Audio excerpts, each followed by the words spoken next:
మా దగ్గర అయితే రెండు పార్టీలు బీఆర్ఎస్ కాంగ్రెస్ రెండు సమానం ఉన్నట్టు కొడుతుంది. ఓకే. సమస్యలు ఏమున్నాయి మీ శంకర్పల్లి? సమస్యలు అంటే రోడ్డు సమస్య ఒకటి ఉంది, రోడ్ల సమస్యలు ఉన్నాయి, రోడ్డు సమస్య. వాటర్ సమస్య, ఓకే. ఈ కరెంటు ఈది బల్బులు పట్టించుకుంటలేరు, అస్సలు పట్టించుకుంటలేరు ఈది బల్బు. ఈయన 5 ఏళ్ళ నాడు వచ్చిండు, మళ్ళీ ఇవాళ వచ్చిండు. ఎవరు? ఎవరంటే మా వార్డు మెంబర్ గెలిచిన ఆయన, వార్డు మెంబర్. పేర్లు ఎందుకు ఇక. ఓకే. అటువంటి వాళ్ళని ఏమని గెలిపియాలి, ఏం ప్రజాసేవ చేస్తారు వాళ్ళు. ఆ? గెలిచినప్పుడు ఎలక్షన్లు వచ్చినప్పుడు ముఖం కనపడుతుంది, మళ్ళీ ఎలక్షన్లు వచ్చినప్పుడు ముఖం కనిపిస్తుంది, మధ్యలో కానరాదు ఇక గైబ్. ఈ 2 ఏళ్ల కాంగ్రెస్ పాలనలో ఏమైనా అభివృద్ధి జరిగిందా శంకర్పల్లి? శంకర్పల్లిలో అభివృద్ధి ఈ 2 ఏళ్ళ పాలంటే ఏం లేదు, అభివృద్ధి అయితే ఏం లేదు, చెప్పుకోవడానికి ఏం లేదు, చేసుకోవడానికి అది కూడా ఏం లేదు, ఇది కూడా ఏం లేదు. బీఆర్ఎస్ ఉన్నప్పుడు కూడా ఏం లేదు. ఇక 50 ఏళ్ళ నుండి ఈ రోడ్డు ఎట్లే ఉంది.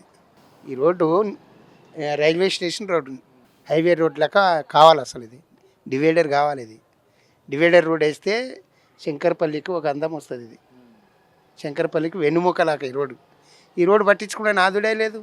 నాయకులు అయితే డెవలప్ అవుతారు కదా? నాయకులు డెవలప్ అవుతారు, ఎడాడు ఉండేటి అన్నీ వాళ్ళకే డెవలప్ ఎందుకు గారు.